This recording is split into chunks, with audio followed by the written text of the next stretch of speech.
So we are about at noon. I want to respect people's time, and I also want to give as much time as possible for our wonderful speakers for today. I'm Don Saucier. I'm the Faculty Associate Director for the Teaching and Learning Center. And just to give a couple of announcements, we do this every noon. Every Wednesday at noon, we do this same Zoom link that got you here today. If you're old enough to know the phrase, same bat time, same bat channel, we do this again next week that same way. And next week, we're going to be talking about engaging and supporting our international students. But today, we're talking about trauma-informed pedagogy. And I am so excited to introduce Drs. Rachel Levitt and Mitzi Farmer to lead our conversation today, and also give a special shout out to Dr. Levitt because they are our highlighted teacher in our most recent newsletter. And if you missed that, check out our newsletter from last time. Maybe Tucker will drop the link in the chat if you want to check that out. But we were very, very, very excited to hear what they have to tell us, because trauma has been a big part of students' lives for a really long time, but the pandemic has brought a lot of that much closer to home for many of us. So I'm very excited to share the stage with them today a little bit, but now I'm going to step off the stage and give it to them. So Drs. Levitt and Farmer, the floor is yours, and I can't wait to hear what you tell us. Well, thank you for that amazing introduction. So today, Mitzi and I are going to be talking a little bit about trauma-informed pedagogy and social isolation. I'm Rachel Levitt. I'm in Gender, Women, and Sexuality Studies. I want to throw it over to Mitzi so that she can introduce herself. Good afternoon. My name is Mitzi Farmer. I'm an academic advisor in mechanical and nuclear engineering in the College of Engineering. So welcome. So we're really excited today, in part because I think one of the really great opportunities that we have is to talk about the way that trauma informs our classes, whether or not we approach trauma as professors or not. And so one of the opportunities that we have is to think through how to approach trauma that our students come to our classes having experienced. And I'm going to share in the chat 2 documents real quick. So one is syllabus language that I have in my syllabus for my courses that you can full on plagiarize, edit to your heart's content. And then the other is the PowerPoint that we're using.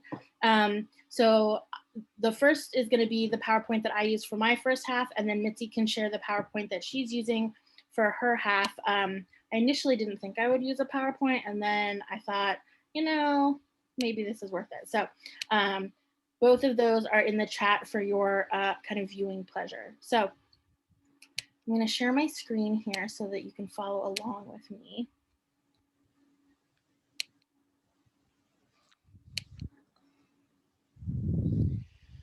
So in terms of a roadmap, we have 2 things that we're focusing on, which is levels of trauma and social isolation.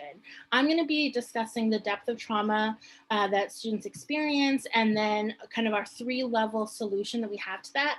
And then I'm going to throw it to Mitzi to talk about social isolation and her solution to that, which is community building. And then we're going to open it up for questions and small group conversations. So to begin, trauma, sort of the big picture from kind of a zoomed out perspective, pre-COVID, we understood to be something that 90% of the US adult population was estimated to be exposed to, but that was pre-COVID. Under COVID, literally all of us are surviving a traumatic event with COVID. The kind of life-threatening event that this presents to people is a traumatic experience. And a lot of folks are experiencing quarantine and the resulting traumatic effects of quarantine, the increase in mental health, negative outcomes, and anxiety, the same way that all kinds of traumas produce things. So we're seeing traumatic trauma symptoms in our student population because of COVID, but then also pre-existing trauma experiences. But if we zoom in to particular populations that we know have higher incidences of exposure to lifetime violence and trauma, queers, folks of color, Native folks, and those whose identities exist at the intersection of those identities, they have much higher levels of trauma. And so what we know is that trauma is more the norm than the exception. And my field, Gender, Women, and Sexuality Studies, I got hired on to be the faculty member that teaches about violence, particularly for trans and trans people of color populations. So that's the area that my research looks at. So I want to offer a few bits of statistics given what we know in my field. So what we know in terms of transgender folks is that if we look at statistics of like sexual assault in terms of trauma, cis girls and women have about 1 in 4 to 1 in 3. Cis men and boys have about 1 in 5 to 1 in 4. But transgender people have over 1 in 2 will experience sexual assaults. And so the folks that we have in our class have high levels of trauma and violations of their bodily autonomy. And if we're looking at transgender folks, that level of sexual violence that they come into our classrooms having experienced, many of them, and by that I mean over 35%, usually experience those high levels of sexual assault 5 times or more in their lifetime. So the levels of complex trauma that our students experience and then have complex responses to are things that we need to be keeping in mind when we're figuring out how to create safe spaces in our classrooms for students to achieve.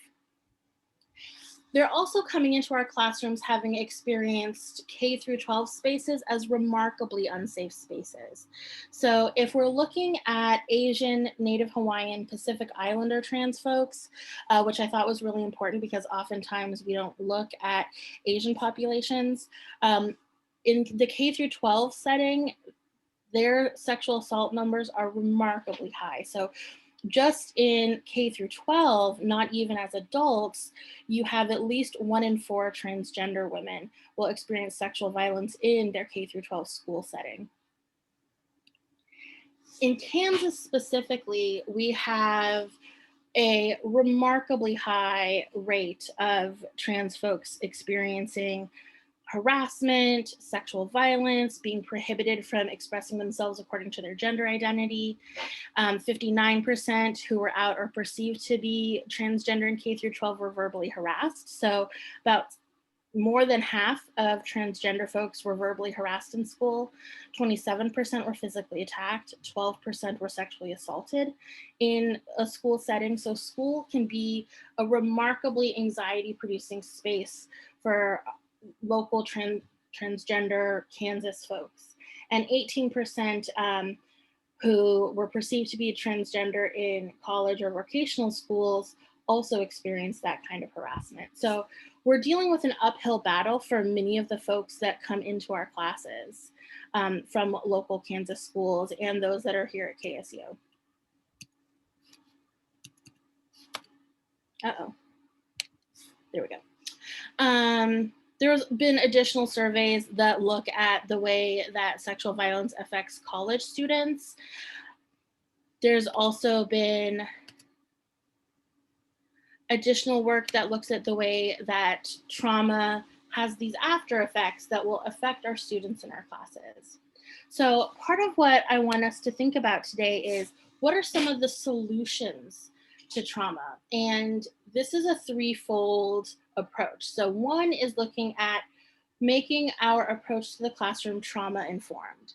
So a trauma informed pedagogy is a pedagogical practice that really keeps trauma in mind. And this is something that I think is our minimal basic standard that I want us all to do, where we think about the way that trauma is impacting our students and we're thinking about how to help students achieve in our classrooms while navigating the after effects of trauma and nervous system activation. The next step is the kind of better next level. So this isn't just like trauma-informed approaches, but it's a restorative justice approach to pedagogy that centers respect, accountability, empathy, and it's a way of repairing harm. So it's an approach that's about trying to promote healing, not just knowing that trauma affects people, but working to try and heal that through the way we approach our classes. So this is the next step in the way that we should teach our classes. But restorative justice is reactive. So it's after harm has been done, this is what we should do to try and heal it. What I want us to eventually get to is proactive justice. So proactive is what we do before harm is done, rather than reacting once harm has already been done. So proactive justice is this vision that I have that works to establish a culture of consent in our classrooms. It acknowledges systemic oppression, not just the one-to-one kind of harm that can be done, but it's the way that it works societally. It looks at intersectional justice and accountability that works to prevent and heal. So let's look a little bit at a deeper dive into what these look like. So the base level that I want us all to work to make sure that we all do is trauma-informed pedagogy. So this is the kind of minimal standard where we mark the widespread impact of trauma in our classes. We work to educate about what trauma is. We build our collective skills around trauma. We offer local resources for recovery and support by including things like where the care center is on campus, how to access support services, where counseling services are. We recognize some of the ways trauma can manifest in students, so opening up conversations by explaining that sometimes our nervous systems don't know what will affect them, so things can catch us off guard. But if you find yourself feeling like you're having a really big reaction to something, it can feel shame, you can feel anger, you can feel frozen, and give them some skills like touch two different kinds of fabrics. So something smooth and something rough. And this can communicate to your brain because you have three levels of your brain. You've got your lizard brain that's in charge of helping you run away from trouble. And that's wrapped in your emotional brain, and that's wrapped in your logic brain. And these three levels don't communicate with each other. So your logic brain, you can tell whatever story you want to, it's not going to communicate to your emotional brain, and it's not going to communicate to your nervous system. So the only way to communicate to your nervous system that you're here now and you're safe is to do something that grounds you in the reality that is now, rather than telling yourself that you're okay and you're safe, because that kind of word and logic doesn't do anything to reground your central nervous system. So you need to do things like look around the room and find the 5 orange things, or try and feel your breath on your upper lip, or try and touch 2 different kinds of fabric with your hands. And that can help reground your nervous system. And make a deal with your students that I'll never call on you if I notice that you're not paying attention, and I'll make a deal with you that if you're looking down and you might be taking a moment to dissociate or take care of yourself, I'm never going to call you back into class in a way that makes you feel like you're being put on the spot. So you need to put safety first, and I will acknowledge that, and never make it something that is going to put you on the spot and make you feel embarrassed about taking care of yourself. And you respond by integrating your knowledge of trauma into your class policies, procedures, and practices, like saying, I'm never going to put you on the spot, or I'm going to make sure that if you miss class, there's no punitive practices for that. And you're going to strive to not re-traumatize your students through doing anything that uses power in your power up position to do any harm to those in a power down position, and acknowledge that power down position and really be attentive to not using power in an inappropriate way. So that's the trauma-informed approach, and that's our baseline.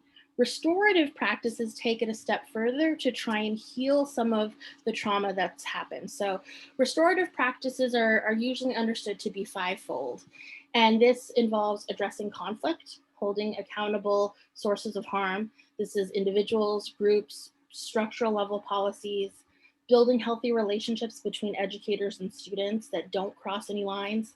What we know from people like Jennifer Freyd's research is that most sexual assaults that happen in college happen within the first 30 to 60 days a student is on campus their first year in school. And most sexual assaults happen for undergrads between an undergrad and an undergrad. But for graduate students, the majority of sexual assaults that graduate students experience are where us as professors are the perpetrators. And so understanding that professors are sexually predacious with their students when they are in the highest level of power, where we're the ones that are writing the letters that get people jobs and hold the most power for their future careers, we need to be working to make sure that we interrupt those power dynamics and cycles of violence to protect graduate students from those unequal power dynamics and intervene in those and acknowledge that that's the history, but we don't want it to be the future. Restorative justice practices are about interrupting, reducing, and improving behavior that does harm. So it's about noticing when that happens, interrupting it, trying to reduce it, and improve the behavior. You are trying to repair harm and restore relationships. So this isn't about what kind of a conservative would call cancel culture, but it's about a culture of restorative relationship, but it's about reintroducing people into community in ways that have repaired those relationships. And it's also about acknowledgement. It's about discussing and addressing the needs of the students, the school, and the community. This is the second level, right? So this is reacting once harm has been done, which is great. And it's also about a way to promote healing. This is also not where I want us to end. This is part of the process. It's on the journey, it's on the path. My goal is for us to get to proactive justice practices. And I've put into bold the differences between proactive justice practices in our classrooms and restorative justice practices. So you'll see very similar wording, but proactive justice is about also including and really centering structural level policies that need to be addressed. So things here at KSU, like the way that we treat Greek life as separate from the university and the atrocious Title IX policies that don't allow us to make interventions around the high levels of sexual assault that happen at Greek life, but don't allow us to protect the people who experience sexual violence and hate crimes at sororities and fraternities that then don't get the power of the university to intervene in these crimes. This is about building healthy, accountable relationships that include the institution, educators, and students. So the institution isn't separate from how educators and students relate, because oftentimes we're, as professors, regulated by institutional policies. So that horrible training that we get when it comes to Title IX, where we're told if someone starts to disclose a sexual assault, we're supposed to put our hand up and say, I need you to stop. I need you to know that I'm going to have to report this. Be careful what you say to me. Those are things that really violate every trauma-informed training that we ever get about how to deal with someone who's been traumatized and sexually assaulted. But that's something that institutionally we're trained to do. So the institution itself is training people in doing harm when it comes to dealing with sexual violence. This isn't about just intervening in behavior that's being done, but this is about abolishing behaviors that do harm. So it's about getting rid of them and not just reducing. And this is about working toward a radical vision of justice that repairs harm and restores relationships. And it's about this much more a radical vision of justice, because oftentimes we think about like inclusion or diversity as doing a lot of important work, but inclusion doesn't equal liberation. And so it's about a much more comprehensive approach to this. And it's about addressing the needs of students and school, but not just community, but societal-based intersectional understandings of the history of racial injustice, of gender injustice, and the way that that works together. So things like what just happened in Atlanta, where Asian Americans were targeted for violence, we can't understand it as anti-Asian violence, and we can't understand it as gender violence. We have to understand it as a specific kind of gendered, racialized violence that goes back to 1875, when the Page Act was passed that founded our immigration regime here in the US, that was about banning Chinese women from immigrating because they were thought to be too sexually tempting for white men and they would destroy the American family system. And so this has been in the drinking water and literally founded the very first federal immigration law that we had in the US on the idea that Asian women were temptresses and would destroy white men through sexually tempting them. And this is still something that justifies violence against Asian women. So this is something that needs to be understood as that combination of gendered racialized violence and racialized gendered violence that allows for this presumptive disposability of Asian women, particularly because of the way that they're kind of circulated within racialized gender discourses. And if we don't do that intersectional understanding of that history, then we really miss some of the power of these racial gendered tropes. So how does this play out in the classroom? Like, these are great ideas, but like, how do we do it? One of the ways to do it is to do consent-based classroom dynamics. So if you ask a yes or no question, how many of you end up having the entire class answer? I think in the history of the world, you never get 100% participation, right? It's not a thing. But request active responses from students by reminding them that silence is not consent. So you either need an active yes or an active no, because a yes or no question requires participation. And the idea that if you're silent, you're not consenting. And that helps model ideas of consent to students that are grappling with what consent is or isn't. Make sure that your policies aren't punitive. Policies should be about helping students understand what dynamic you're setting up. They shouldn't be about punishment. So it should be towards inclusion, and it should be towards accommodation, not towards a punishment system. And whenever possible, use your policies to teach about systemic ongoing harm. So the examples of syllabus language that I included in the chat give some examples of how to do that. And when you're trying to think through policies and how to approach something, the 3 questions I like to ask are: who's being centered, who's being harmed, and who profits or benefits from this remaining the same? And if I come back with an answer like, I'm centering white, able-bodied, neurotypical people, then I have a problem and I need to rethink it.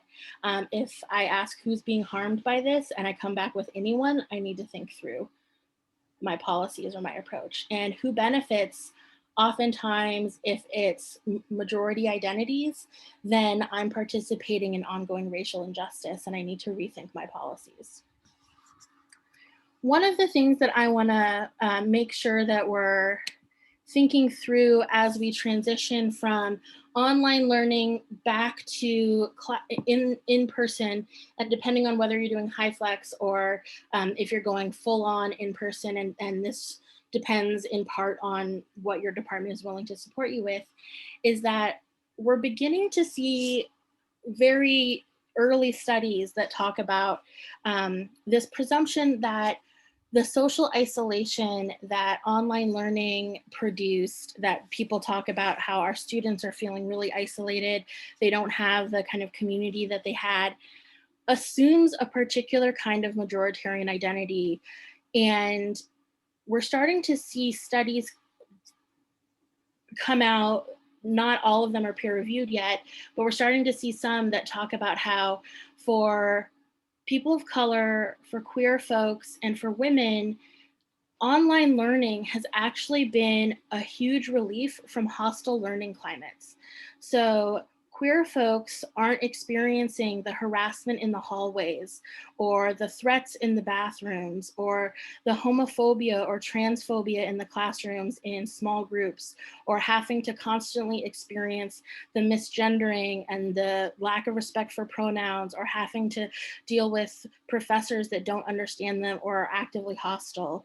That folks of color don't have to deal with microaggressive racial discrimination, or having to deal with white students that wear t-shirts that have the Confederate flag on them, that are protected by free speech but create remarkably hostile climates on campus.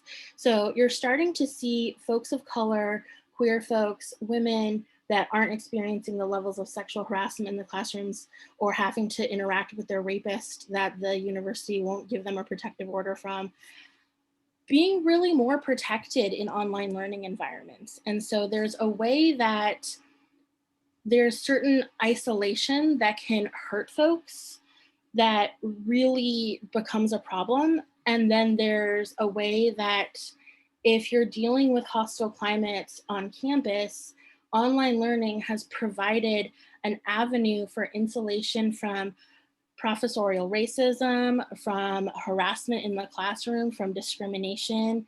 And it's created avenues for folks to succeed at higher levels than they did when they were experiencing high levels of hostility in in-person learning environments. So as we think through some of our policies and how to create positive spaces, one of the things is to think about those questions of, how do we build community? How do we figure out how to correct isolation?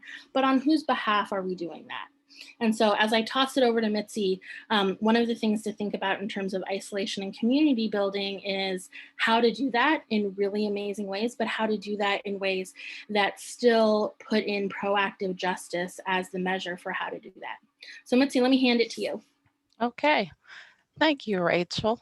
All right, so guys, just bear with me. I'm gonna screen share.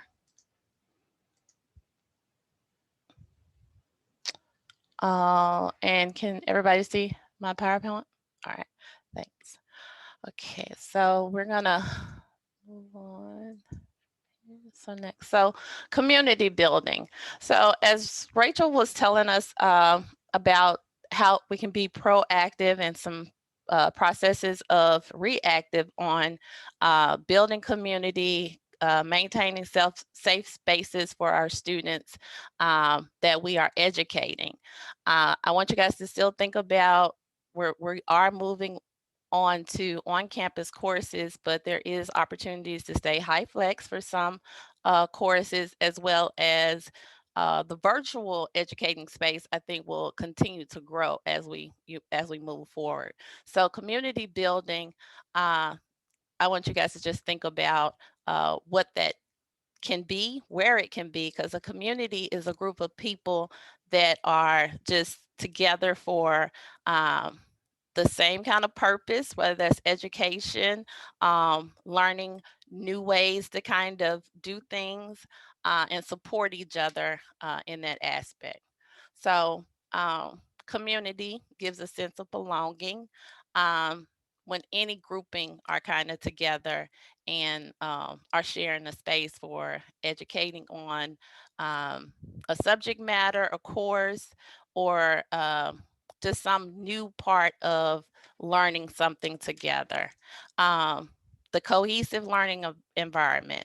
As Rachel talked about, it being safe, being supportive, being a group that, because learning can be challenging. Sometimes we come in with, preconceptions from some information that we've known before, and just to keep that environment to where if there is a question or concern, or there is a lack of just knowing about how this process has affected a group of people, just to keep that space supportive in that learning, being able to share some of the things that that are different than how you were raised, or how different from, a joke, or, something that you thought was not violating, and being able to move forward and build that new relationship.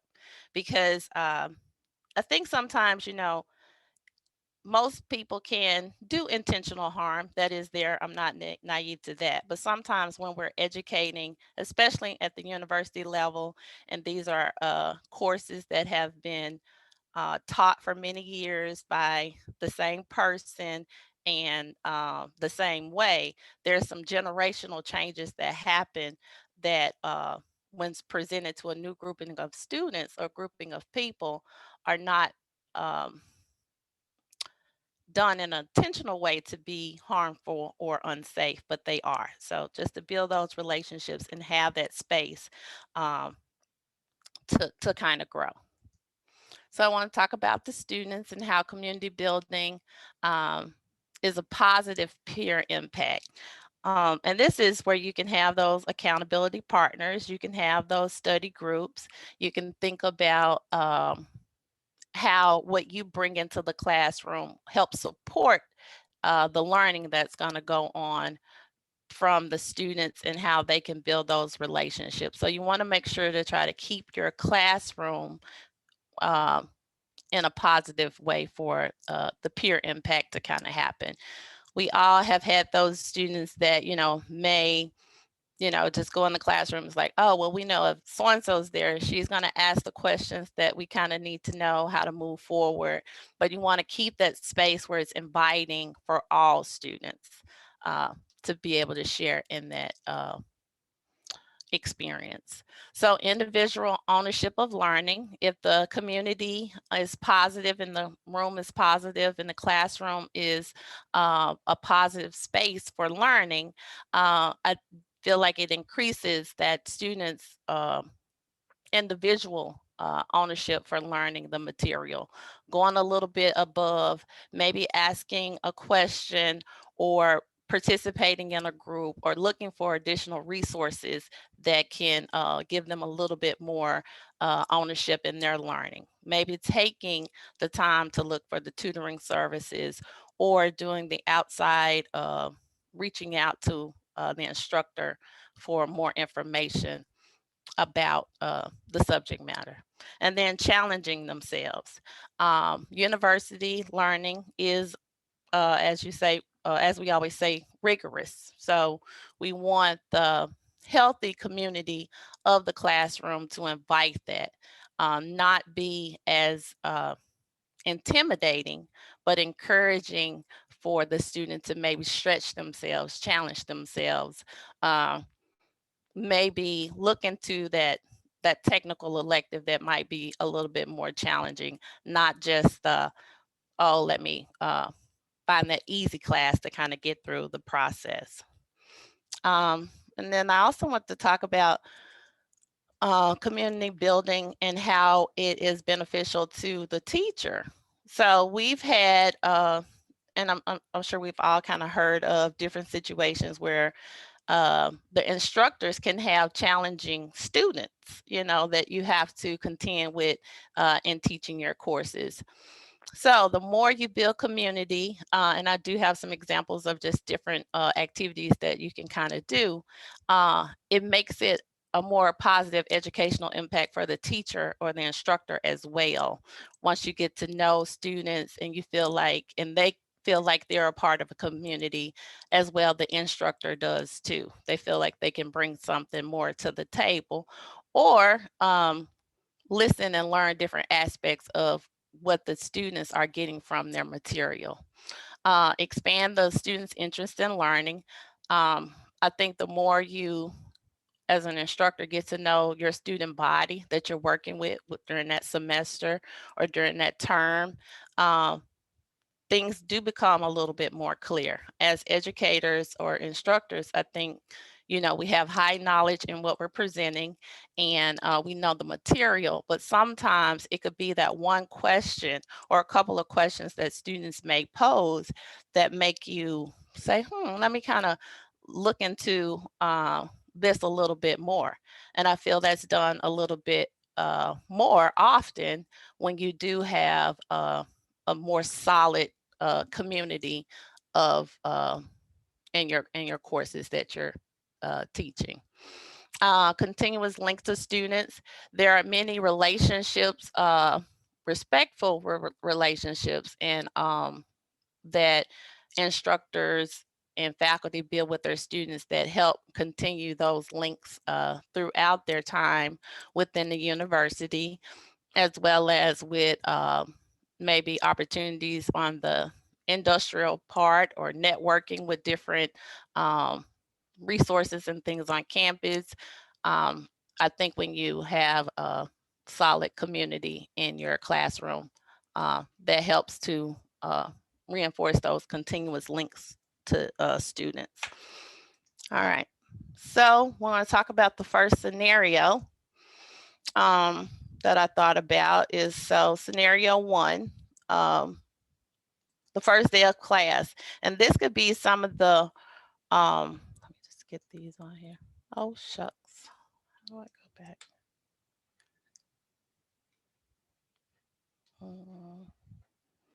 No, that's not it. Trying to see how can I go back. Forgive me 1 second.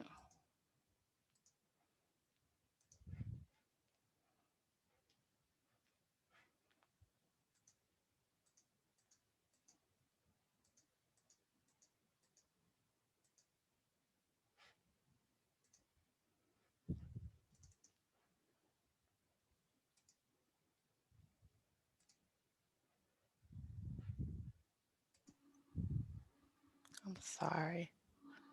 Should we open it up for questions while you work on that? Hold on, give me 1 second. Yeah, open up for questions real quick. All right, so given what we've talked about so far, does anybody have questions or thoughts about how to apply this to their own classes?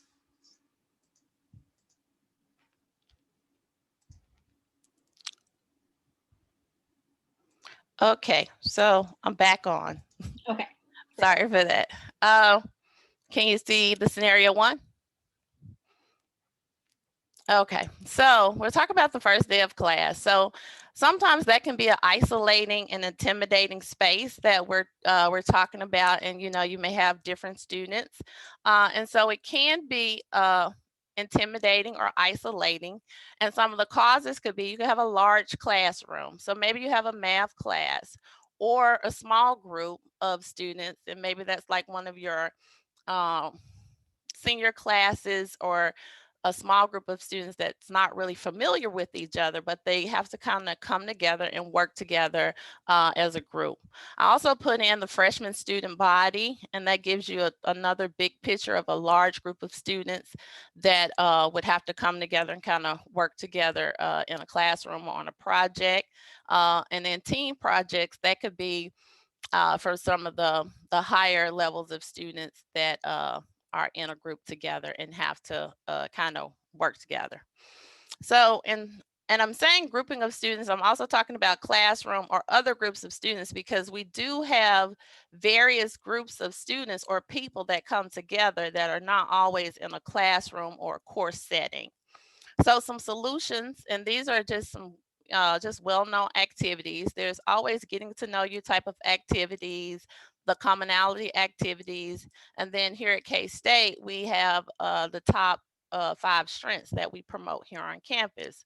So some of the getting to know you activities that you may be doing or heard about, or sometimes feel like, maybe let's not. I implore you to really put these into practice, because they do start the foundation for building the community of getting to know someone that's different, or someone that's new, or someone that may even look the same as that person.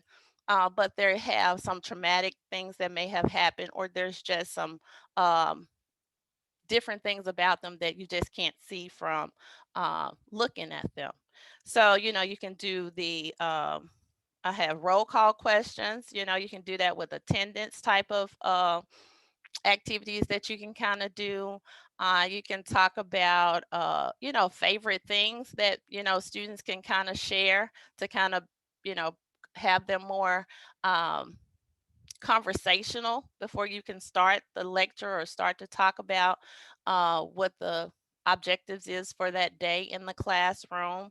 And then as an instructor, there's also ways that you can kind of encourage your students to ask you questions. Maybe you do like a bowl where you can put different questions that they may have about the courses that's coming, the coursework that's coming up, different things about the profession or the major that they are getting involved in, the campus, different type of resources that they may have questions about, because some students don't want to share. If you're doing it virtually, sometimes you can have them either email some of the questions to you or open the chat to kind of get those questions answered.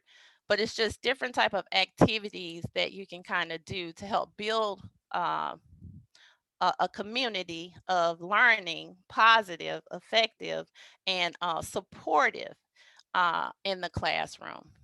K-State's top 5 strengths. That's a big discussion piece that we have here on campus. I do feel like first day of class, new group of students, or even senior students that may have participated in it and may have just not did any work with their 5 top strengths. I think that's a way to kind of re-engage. And these are just some basic things that you don't have to think too hard about, but I think are very fundamental in establishing that community building in the class. Okay, so next, be careful with my clicking. All right, so here's the second scenario, and this is kind of that reactive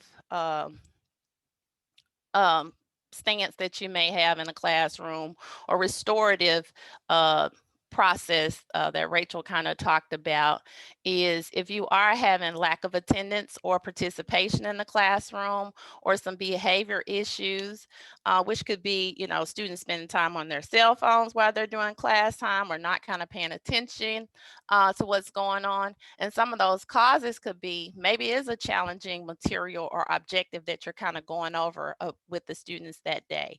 And maybe that could be where the attention and participation is coming from that's lacking. It could be a lengthy project that the students are having to, start and hear about. So some community building processes that you can do is to start your syllabus or start your class with a points-driven grading scale. This gives the students the outline to know that, okay, if I get 400 points in this class, I have an A. I get 300 points in this class, I'm going to earn a B. And so then the student will know from day one that them not participating or how they participate, they have some ownership in gauging how well they'll be, how successful they'll be in the course, and what grade they will earn in the course. Rubric structure for grading of a project. Break things down. This part of your project will be 30 points. This part of your project will be 60 points. And, they can kind of know and self-monitor, and as well ask different questions about where they are going and how they're going to earn the points of this project. Um, I put the rotation of team member leadership in a group. Being in a team and doing a project in a team, it's positive for some, but for some, that's a very, negative way to, gain your credit in your course. But some senior courses, it's very necessary to do team projects. So you can rotate the leadership around for the project. And also let them know that peer evaluations will be a part of, the grading process for that. But in your classroom, because there are, there's differences and things that you want to just support the students in doing, maybe etch into your classroom time during that classroom setting for them to work on the project. You think about that proactive of safety, proactive of, how they will kind of interact with each other, and you can kind of, start the basis and kind of see what will happen in the group and how they can work together. And also being an instructor, sometime if you are there doing some parts of the team process that they work on, it helps them to show up, in their best selves for the other team members in the project that they will all be graded for. So my third scenario is promoting positive self well-being. So, we're all a part of this pandemic that's happened. More so in the past and even moving forward. Mid-semester check-ins, you may be instructing a very early morning class, a class that's over lunchtime, or an evening course. So some ways that you can kind of still promote and continue to promote building community for that group of students, or that group of people that you're educating, is doing a mid-semester presentation where you could do a survey with the students, and you can ask questions of like, how is their well-being? What are they struggling with? What sources, if they knew about in the beginning of the semester, could help them at this point in the semester? And then, maybe bring someone in to kind of share the different resources that we have here on campus or within the community that you kind of know about.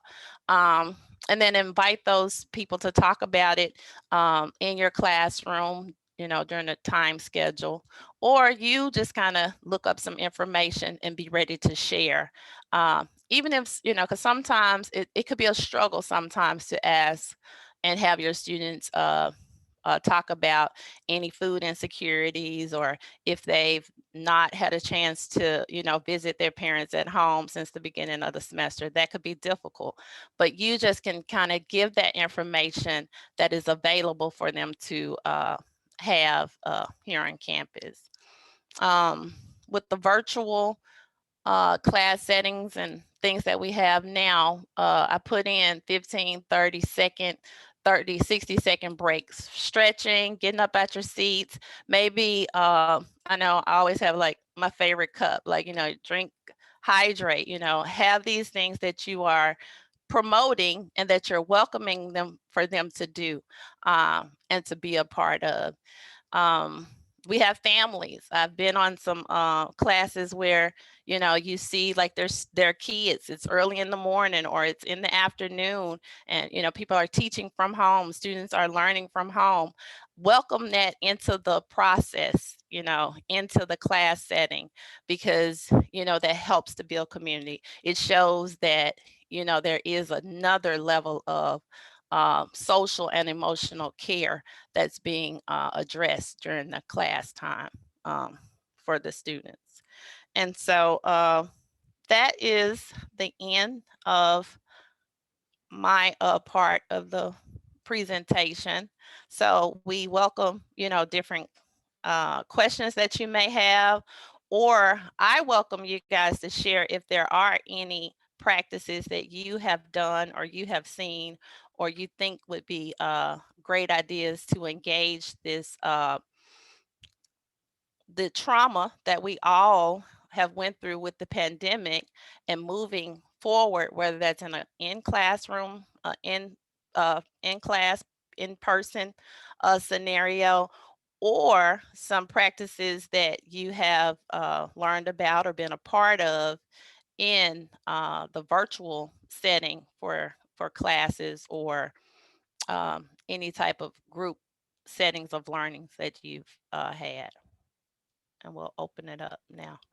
Yeah, I want to echo Mitzi and extend that you all are experts. You've been either in school for more than 2 decades, or you have been teaching for an extensive amount of time, and you probably know better than us about the things that work and the things that don't, and you've been thinking through a lot of this. So we'd love to hear some of your approaches to this and kind of work this through as a bit of a think tank moment.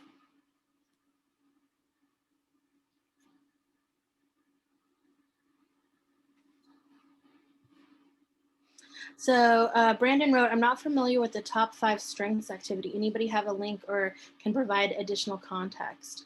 And then Dawn wrote, on a related note, we have had sessions on infusing empathy in your courses in many ways earlier this semester and have put out several videos. So the 5 top strengths that we have here on campus, it's a department that we have here on campus, and I think faculty, students, and staff can participate in the, I would call it a survey that you can kind of do to engage in, and you answer, it feels like a ton of questions, but there are probably a good amount of questions that you have that will kind of put your top strengths into, in different areas that you can kind of build upon, and then share with others on what those 5 top strengths are, and how they would relate to, being more effective in the classroom, or being the best person to put in certain projects or work on certain teams. So I think it's it's a very good universal opportunity to engage and build and start to build community on. Excellent. Yeah, Crystal's put the link in the chat. And we've also got Roberta offering Mike Finnegan at the Stanley School of Leadership Studies as a good resource as well.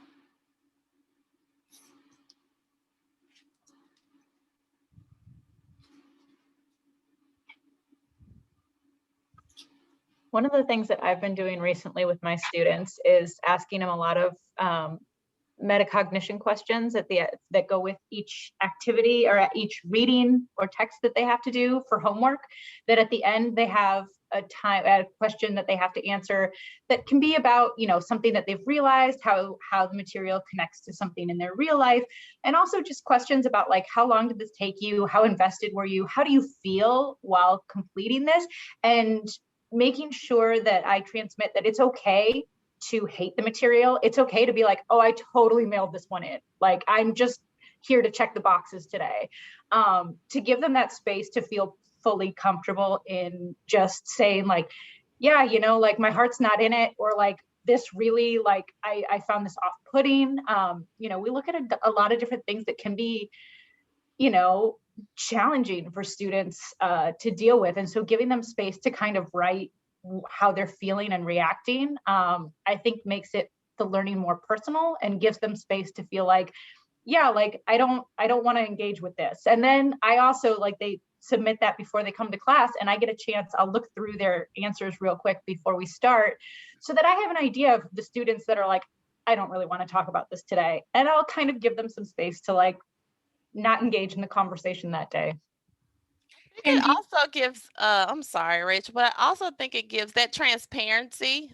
When you open the door for that transparency, I think that's another level of community building when students feel like they are comfortable enough to be not just the, I'm on top of it type of student, or I'm, oh yes, this activity or this subject matter is, is so good. It gives the transparency, and then that starts the process that you can build community, authentic community on, what you guys are there to share. Right. Right. They're not going to like everything. Like, right. Like, no, this isn't going to be interesting to everybody. That's okay. Yeah.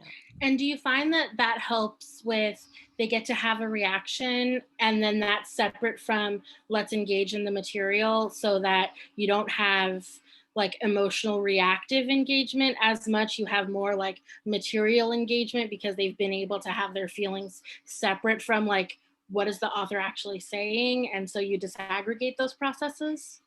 Yeah, I think it gives them a little chance before coming to class to kind of digest what they feel about a topic and be able to kind of think about it more clearly, and also think about like how their emotions affect how they, because it's like, hey, if you're in a really bad mood when you complete your assignment, like, like whether it's you're in a bad mood because of the assignment or because of something unrelated, like that has an impact on how you relate to the material. And so just being aware of that can be really helpful in figuring out like, okay, like what is fact, what is like my emotions, and kind of just parsing through how you engage with your world. That's brilliant. Andy, I think that also applies to faculty as well. Sometimes it's difficult to come even into a virtual world and say, I have a headache today, folks. It's that transparency that Mitzi was talking about that I think is really critical in building community, because we are human. And therefore, we as faculty are not robotic or some machine in front of them. We also have emotions. I remember when my father died, I was very emphatic with my students that, today is not a good day. And I'm sorry that I'm going to be emotional with you, but just understand where I am coming from. And there's a respect, I think, that also comes from being human and vulnerable in front of your students.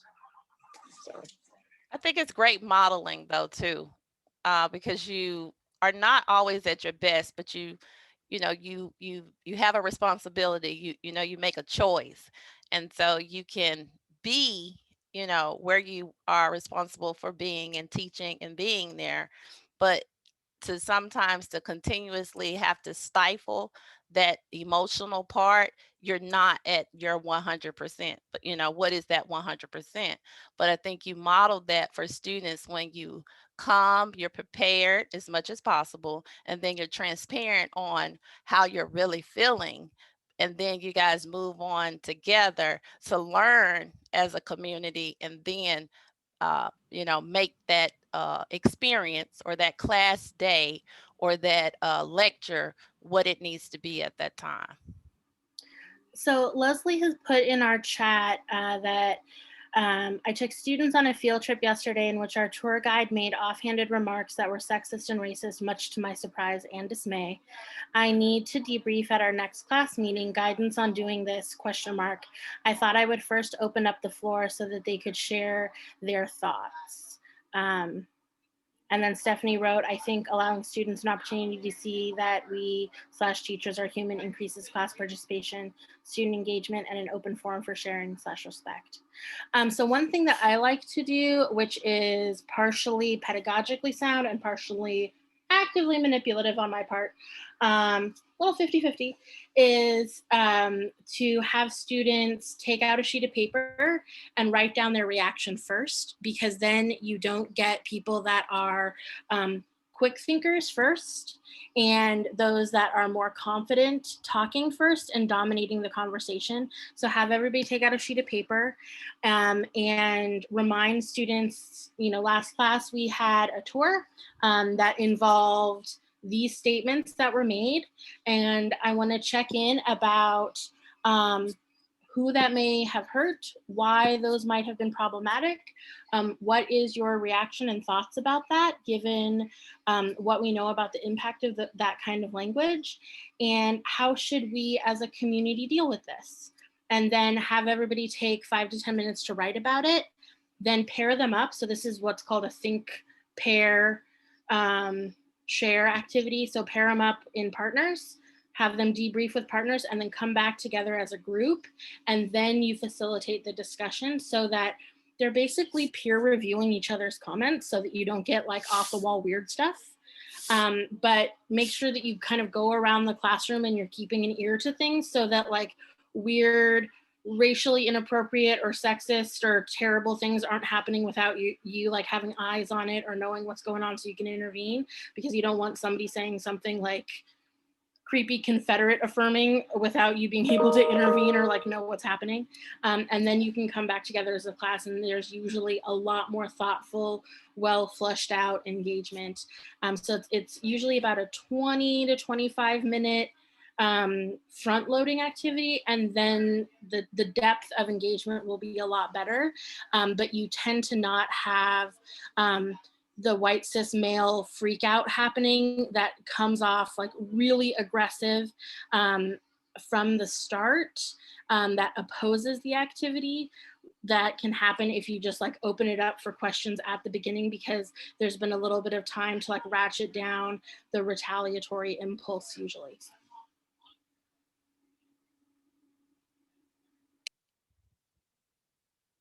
And good luck. And I'm sorry that happened.